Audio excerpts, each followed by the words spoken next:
জয় শ্ৰী ৰাধা কৃষ্ণ। পুৰণি কালত গালৱ নামৰ এক মহান মুনি নৰ্মদা নদীৰ তীৰত বাস কৰিছিল। তেওঁৰ ভদ্ৰশীল নামৰ এক বিষ্ণু ভক্ত পুত্ৰ আছিল। তেওঁ সৰুৰ পৰাই বিষ্ণু মূৰ্তি বনাই পূজা কৰিছিল। বালক হৈও তেওঁ মানুহক বিষ্ণু পূজা কৰাৰ উপদেশ আৰু একাদশী ব্ৰত পালন কৰাৰ নিৰ্দেশ দিছিল আৰু নিজেও পালন কৰিছিল। লাইফ এণ্ড গড চেনেলটোলৈ সকলো ভক্তবৃন্দকে স্বাগতম জনাইছো। প্ৰভু বাকে বিহাৰী সকলোৰে মংগল কৰক, কল্যাণ কৰক। মুনিয়ে এদিন নিজ পুত্ৰ ভদ্ৰশীলক প্ৰশ্ন কৰিছিল, পুত্ৰ ভদ্ৰশীল, তুমি অতি ভাগ্যৱান। তুমি সদায় শ্ৰীহৰিৰ পূজা কৰা, একাদশী তিথি পালন কৰা। এই ৰূপ ভক্তি তোমাৰ কেনেকৈ উদয় হ'ল? উত্তৰত ভদ্ৰশীলে ক'লে, বাবা, মই পূৰ্বজন্মৰ কথা পাহৰা নাই। আগৰ জন্মত মই যমপুৰীলৈ গৈছিলোঁ। তেতিয়া যমৰাজে এই বিষয়ত উপদেশ দিছিল। পিতাই অত্যন্ত বিস্মিত হৈ ক'লে, হে ভদ্ৰশীল, তুমি পূৰ্বতে কোন আছিলা? যমৰাজে তোমাক কি কৈছিল? এই সকলোবোৰ মোক কোৱা। ভদ্ৰশীলে ক'লে, বাবা, মই পূৰ্বতে চন্দ্ৰ বংশৰ এজন ৰজা আছিলোঁ। তেতিয়া মোৰ নাম আছিল ধৰ্মকীৰ্তি। ভগৱান দত্তাত্ৰেয় মোৰ গুৰু আছিল। ৯,০০০ বছৰ মই শাসন কৰিছিলোঁ। বহুত ধৰ্ম কৰ্ম কৰিছিলোঁ। পিছত মোৰ বহুত ধন সম্পদ হ'ল। তেতিয়া মই পাগলৰ নিচিনা অধৰ্ম কৰিব ধৰিলোঁ। কিছুমান পাষণ্ড ব্যক্তিৰ লগত মোৰ বন্ধুত্ব হ'ল আৰু তেওঁলোকৰ লগত লগ লাগি ময়ো পাষণ্ড হৈ গৈছিলোঁ। তেওঁলোকৰ কুযুক্তিত মই যাগ যজ্ঞ আদি পুণ্য কৰ্ম বাদ দিছিলোঁ। ইয়াৰ ফলত মোৰ প্ৰজাসকল অধৰ্ম কৰিব ধৰিলে। প্ৰজাৰ অধৰ্মৰ ৬ ভাগৰ ১ ভাগ ৰজাই ভোগ কৰিবলগীয়া হয়। ইয়াৰ পিছত এদিন মই সৈন্যসকলৰ লগত বনত গৈছিলোঁ মৃগয়া কৰিবলৈ। বনত মই বহুত পশু বধ কৰিছিলোঁ।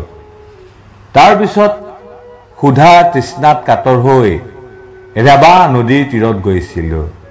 প্ৰখৰ ৰ'দত তপ্ত হৈ নদীত স্নান কৰিছিলোঁ। তাৰপিছত মই দেখিলোঁ যে মোৰ সৈন্যসকল নাই।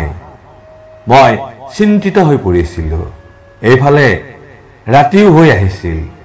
মই ৰাস্তা চিনিব নোৱাৰা হৈ পৰিছিলোঁ। পথ হেৰুৱাই মই বনৰ মাজত পাগলৰ দৰে ঘূৰি ফুৰিব ধৰিলোঁ। কিছুদূৰ যোৱাৰ পিছত দেখিলোঁ যে কেইজনমান মানুহ এঠাইত বহি হৰিনাম কীৰ্তন কৰি আছে। মই তেওঁলোকৰ ওচৰলৈ গৈ গম পালোঁ যে তেওঁলোক তীৰ্থযাত্ৰী আৰু একাদশী ব্ৰত পালন কৰিছে। তেওঁলোকে গোটেই দিন একো খোৱা নাই, আনকি এটুপি পানীও গ্ৰহণ কৰা নাই। সেইদিনাখন ময়ো একো খোৱা নাছিলোঁ। মই তেওঁলোকৰ লগত ৰাতি তাতেই উজাগৰে থাকিলোঁ। কিন্তু ক্লান্তি, ক্ষুধা আৰু পিয়াহত কাতৰ হৈ সেই ৰাতি মোৰ মৃত্যু হয়। তেতিয়া দেখিলোঁ ডাঙৰ ডাঙৰ দাঁতৰ সৈতে দুজন ভয়ংকৰ যমদূত আহি মোক ৰছীৰে বান্ধিলে আৰু কষ্টকৰ পথেদি মোক টানি নিব ধৰিলে। তেওঁলোকে নি মোক যমপুৰীলৈ আনিলে আৰু যমৰজাৰ সন্মুখত উপস্থিত কৰালে। যমপুৰীত যমৰজাই মোক দেখি চিত্ৰগুপ্তক মাতিলে আৰু ক'লে, এই ব্যক্তিৰ কৰ্মফল কি? তেওঁ কেনেধৰণৰ শাস্তি পোৱাৰ যোগ্য।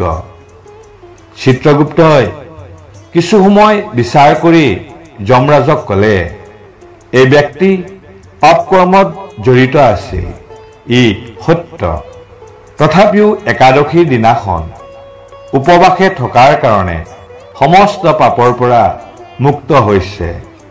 তেওঁ তীৰ্থত বাস কৰিছিল, ৰাতি উজাগৰে আছিল, সেয়েহে তেওঁৰ সমস্ত পাপ নষ্ট হৈ গৈছে। চিত্ৰগুপ্তৰ এই কথা শুনি যমৰাজ চমকি উঠিল। ভয়তে তেওঁ কঁপি কঁপি দণ্ডৱত প্ৰণাম জনাই মোক পূজা কৰিব ধৰিলে আৰু দূতগণক ক'ব ধৰিলে, হে দূতগণ, তোমালোকে ভালদৰে মোৰ কথা শুনা। যিসকল মানুহে ধৰ্মত জড়িত তেওঁলোকক তোমালোকে ইয়ালৈ নানিবা। যি শ্ৰীহৰিৰ ভক্ত, পবিত্ৰ একাদশী ব্ৰত পালন কৰে, জিতেন্দ্ৰিয় আৰু যাৰ মুখত হে নাৰায়ণ, হে গোবিন্দ, হে কৃষ্ণ আদি উচ্চাৰিত হয়, তেওঁলোকক তোমালোকে দূৰৰ পৰাই পৰিত্যাগ কৰিবা। কাৰণ সেইসকল ব্যক্তিক আমাৰ শাস্তি দিয়াৰ অধিকাৰ নাই। যিসকল ব্যক্তি ভক্তসকলক শ্ৰদ্ধা কৰে, সাধু সেৱা কৰে, অতিথি পৰায়ণ, তেওঁলোকক পৰিত্যাগ কৰিবা। যমৰাজৰ তেনেকুৱা কথা শুনি মই কৰা পাপ কৰ্মৰ প্ৰতি অত্যন্ত অনুশোচনা কৰিলোঁ। তাৰপিছত এখন দিব্য বিমানত যমৰাজে মোক দিব্য লোকলৈ পঠিয়াই দিলে। তাত বহুত বছৰ বাস কৰাৰ পিছত এই পৃথিৱীত আহি সদাচাৰী ব্ৰাহ্মণ কুলত জন্মগ্ৰহণ কৰিছোঁ। মই আগতে একাদশী ব্ৰতৰ মাহাত্ম্য জনা নাছিলোঁ। অনিচ্ছাকৃতভাৱে যেতিয়া একাদশী ব্ৰত পালনত এনেকুৱা ফল মই লাভ কৰিছোঁ, তেনেহ'লে ভক্তি সহকাৰে একাদশী ব্ৰত উপবাস কৰিলে কি প্ৰকাৰ ফল লাভ হ'ব সেইটো মই নেজানো। সেয়েহে বৈকুণ্ঠ ধামলৈ উভতি যোৱাৰ ইচ্ছাত মই পবিত্ৰ একাদশী ব্ৰত আৰু বিষ্ণু পূজা কৰিম আৰু আনকো সেইবোৰ পালন কৰাত উৎসাহী কৰিম। এয়াই হৈছে একাদশী ব্ৰত পালনৰ সৌভাগ্য। প্ৰতিদিন প্ৰভু শ্ৰীকৃষ্ণৰ নাম স্মৰণ কৰক, জপ কৰক। প্ৰভু বাকে বিহাৰীৰ ওপৰত বিশ্বাস আৰু আস্থা ৰাখক আৰু সুখী হওক। জয় প্ৰভু জগন্নাথ। হৰে কৃষ্ণ হৰে কৃষ্ণ হৰে কৃষ্ণ।